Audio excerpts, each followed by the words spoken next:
Good afternoon to the members of the task force, and thank you for having me speak today. Thank you, Chair Moore, for your recognition. And I have to say, on a personal note, I'm very honored to join such distinguished panelists, many of whom whose books I have on the bookshelf behind me.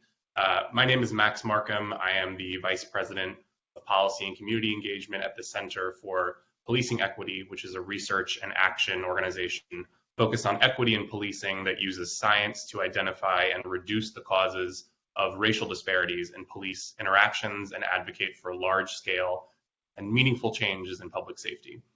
I join you today on behalf of CPE in order to discuss the history of anti-Black racism in policing and to address the ways that reimagining public safety and investing in Black communities can serve as a positive step forward towards needed reconciliation and healing in this country.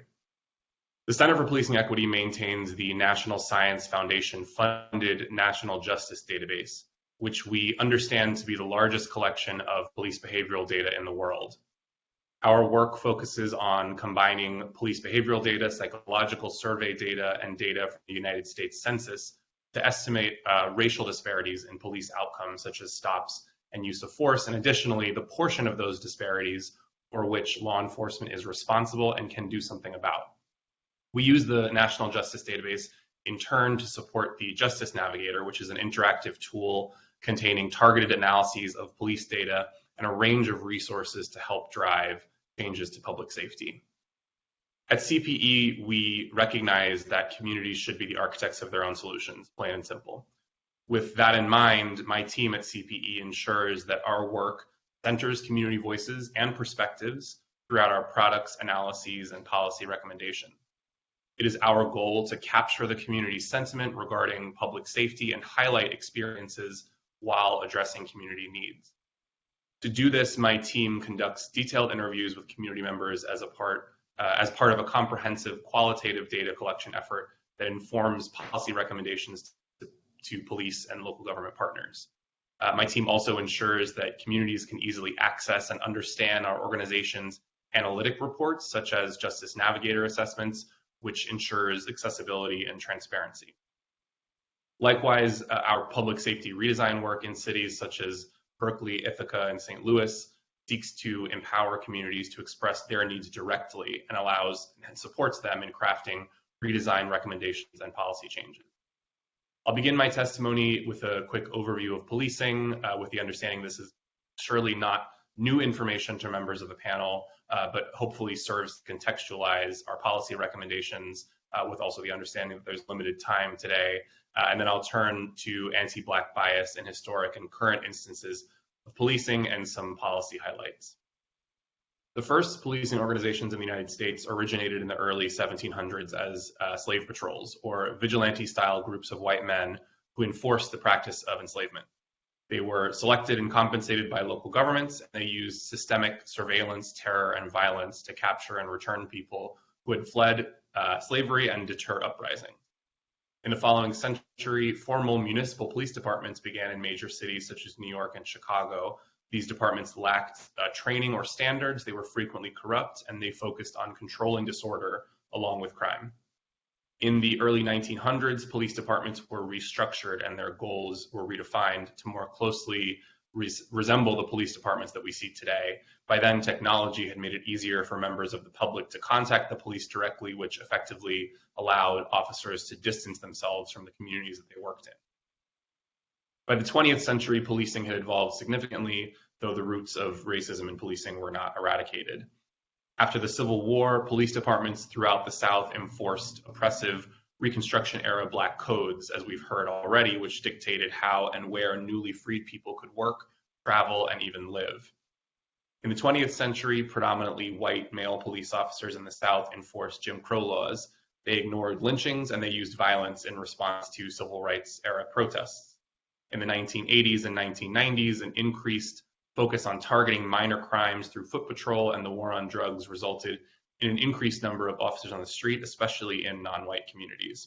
And likewise, sweeping penalization measures such as the Violent Crime Control and Law Enforcement Act of 1994, better known as the '94 Crime Bill, set the stage for mass incarceration and disparities in sentencing, many of which remain persistent sources of inequity today.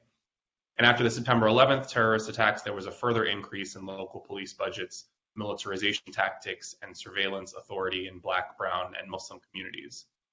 Because of these policing tactics, as well as other changes to the criminal justice system, there was a fourfold increase in the number of people incarcerated and imprisoned between 1980 and 2009. Today, there are more than 1.1 million people employed as police across approximately 18,000 law enforcement agencies nationwide.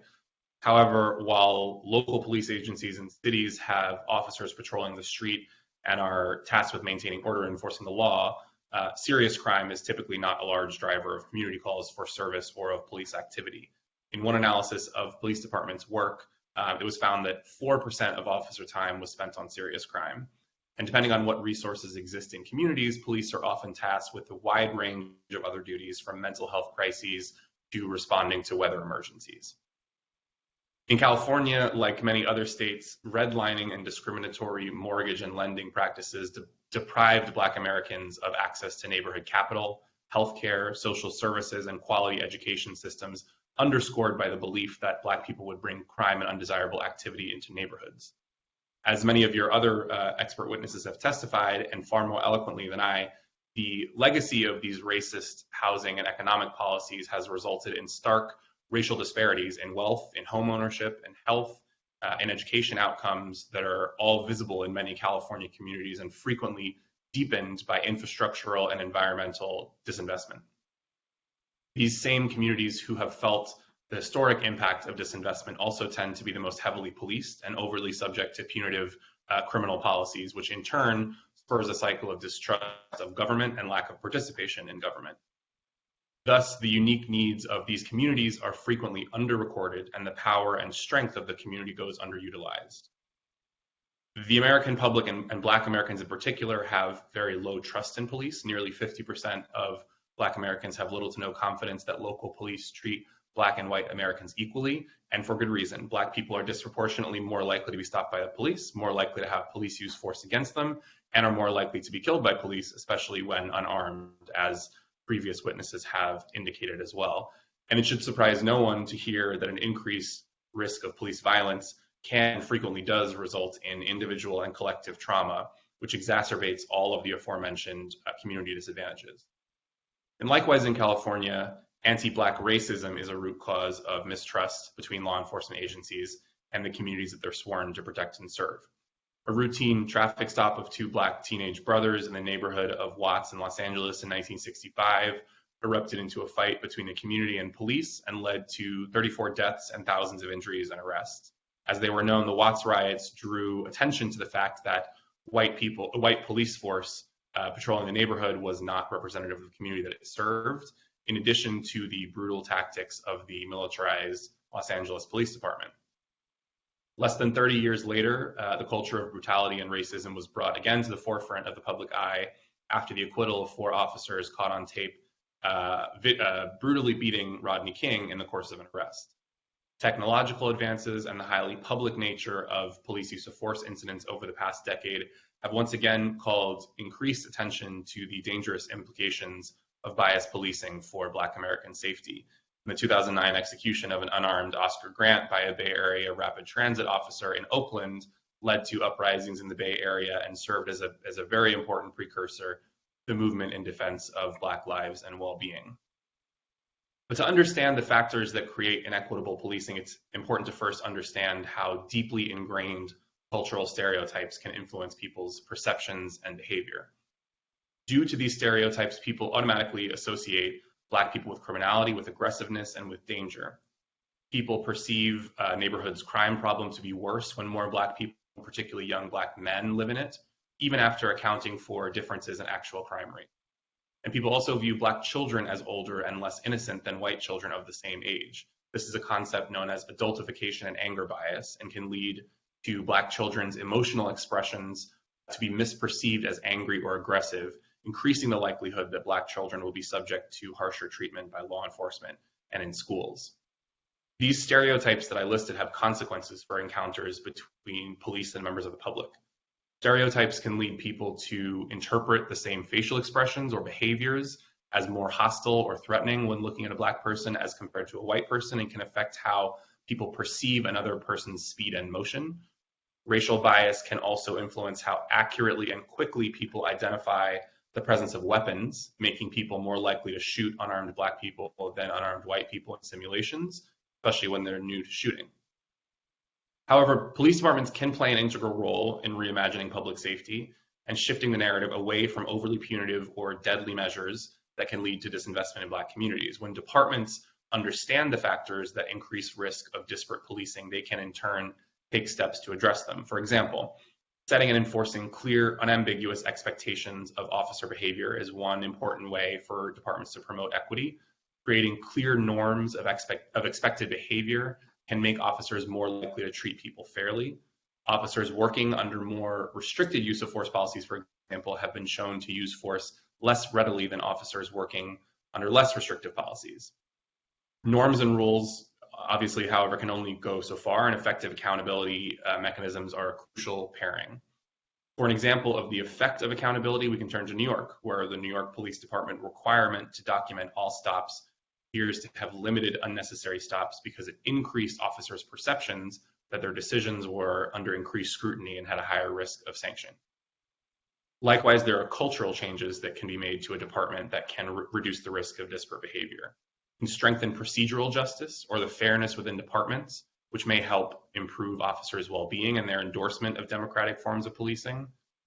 Organizational changes such as shift length policies and schedule changes can go a long way to reduce the risk of cognitive depletion of officers. And similarly, internal policies that promote de-escalation tactics can help reduce feelings of time pressure and threats during encounters with community members. There's a growing body of literature that suggests that diverse representation within police forces is associated with lower hate crime rates. Police officers reflecting the communities they patrol creates space for value alignment and can have positive implications on public safety. But centering Black communities in these conversations related to public safety and past harm is one of the most crucial ways that can lead to empowerment and solution building, and may also facilitate greater trust between law enforcement and those they seek to protect. But looking to the future, there is a clear appreciation for the systems that have not worked and an appetite for public safety redesign writ large. Nationwide demonstrations against police violence have created unprecedented conversations around the allocation of public safety resources in American cities.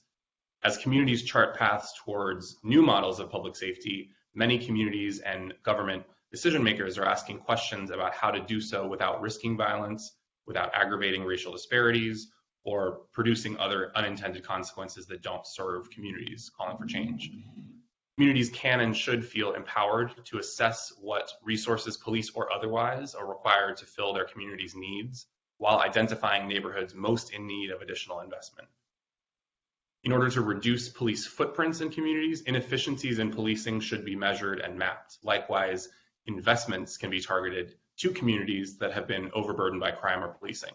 Policymakers can and should create stronger social safety nets in these neighborhoods by delivering more social services to residents, including cash subsidies, hospitals, mental health treatment centers, and substance abuse facilities. Policymakers can also invest in and provide credit to local businesses such as grocery stores that enhance community well-being. Community input must be broadly sought throughout community surveys to help quantify the exact kinds of services needed and not oversaturate communities with services that they are not asking for and do not need. Policymakers should create spaces for conversations, physical conversations, in-person conversations with community members to obtain their input on public safety services and policy. But in order to prevent violence and create safer communities with smaller law enforcement footprint, we can use and invest in community resources. Community-led violence intervention programs, for example, like Life Camp in New York, and community-led crisis intervention teams like the CAHOOTS program started in Eugene, Oregon. CAHOOTS stands for Crisis Assistance Helping Out on the Streets, CAHOOTS in Eugene, Oregon, show promise as low-cost, community-centered, and nonviolent alternative responses. Similarly, community navigator model like the one in Minneapolis allows trained city employees instead of police to respond to victims of crime, of homelessness, or other concerns where there is not an immediate threat of violence. Similar community-centered response models exist around the country and the globe. And just as a last example, there are targeted cash subsidies that can mitigate these risk factors. Basic income programs like the SEED program in Stockton, California, have shown a lot of promise in improving the wellness, financial stability, employment, and mental health of the participants, and may in turn help to reduce violence and crime in communities. Only police departments that understand the factors that cause disparate outcomes can help build equity. This is a necessary acknowledgement, and it provides that a path towards healing is possible through a reimagined public safety system that does not criminalize Black people and create disparate outcomes, but instead centers community and takes a holistic and historically informed approach to public safety. Again, on a personal note, I want to thank the task force members and members of the public for your time today. I appreciate the depth and breadth of expert and personal testimony that this body has sought over such a prolonged period of time to truly address meaningful and structural opportunities for healing in the country. And I look forward to further discussions and collaboration. Thank you very much.